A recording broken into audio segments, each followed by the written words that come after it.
Okay, moving right along, we are going to go to A3. This is explaining behavior from the perspective of radical behaviorism. So, radical behaviorism is created by B.F. Skinner. It was developed after methodological behaviorism, which I want to go over a little bit more too. But for right now, focusing on radical behaviorism, it acknowledges the private and internal events of behavior. I remember when I first got into the field, everybody was like, we don't do radical behaviorism. And now I think we're getting more into the idea of accepting radical behaviorism a bit more.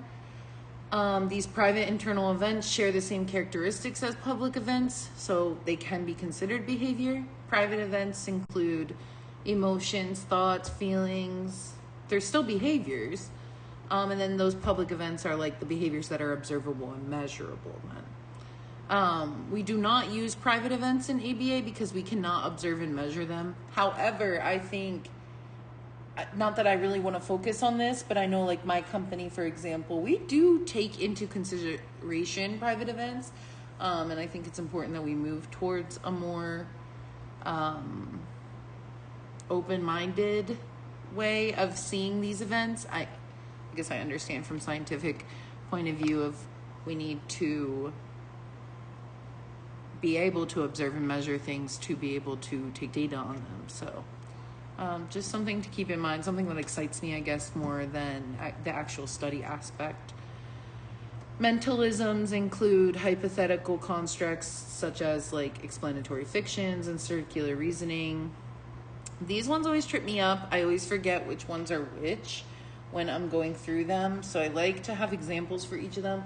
And I do think I have notes that will help me with this. Let me just, I think they're in here. I'm looking around for my notebook right now.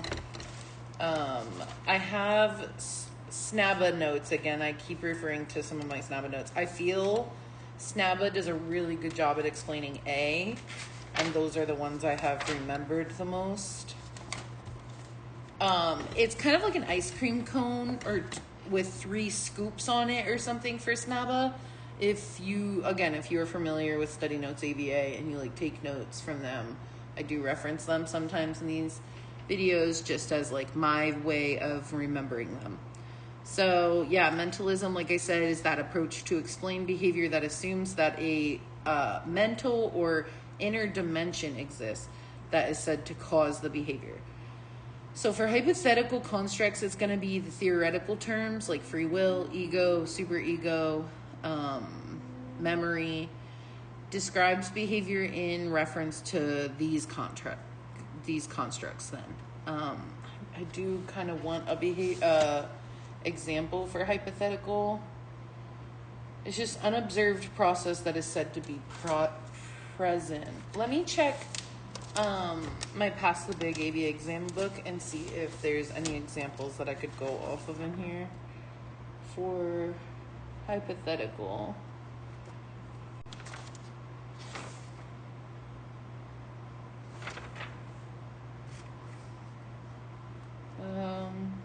I guess not.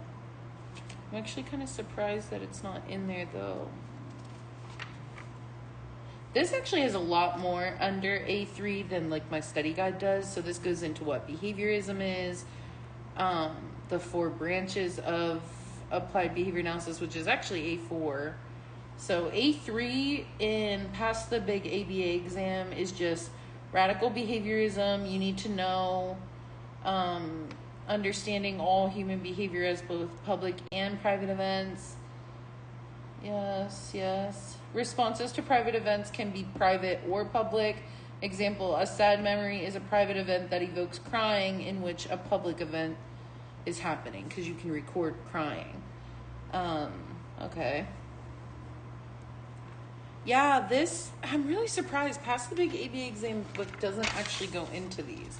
So let's go over, I do have examples of explanatory and circular. Maybe that'll help a little bit. Explanatory fiction explains with fictitious variables. Why does the rat hit the lever? People would say he just knows to do it in explanatory fiction. Another example of explanatory fiction could be he was tired today, so he could not complete his work.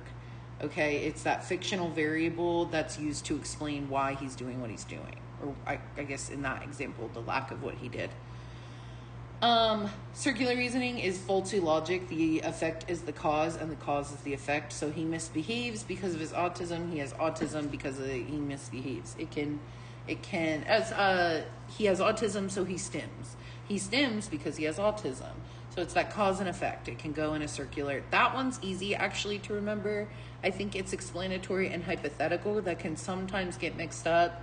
But here, if we're really breaking it down, it looks like theoretical terms, so like free will, ego, superego, memory, describe the behavior in reference to these constructs. And explanatory is like a fictitious variable, like he just does it. He just knows to do it. Or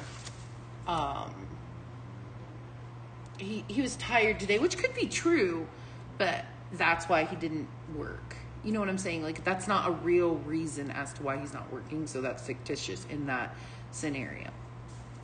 Okay, that is it for A2, or I mean A3, I'm so sorry. I'm going to move on to A4 now and probably change my character again.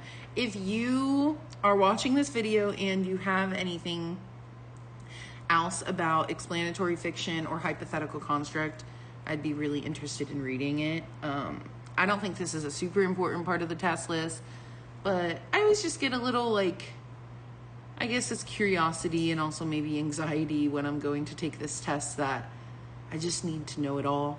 And I know we can't actually do that. That's not a realistic thing, but it's nice to want to continue learning if I feel like there's more to learn, if that makes sense.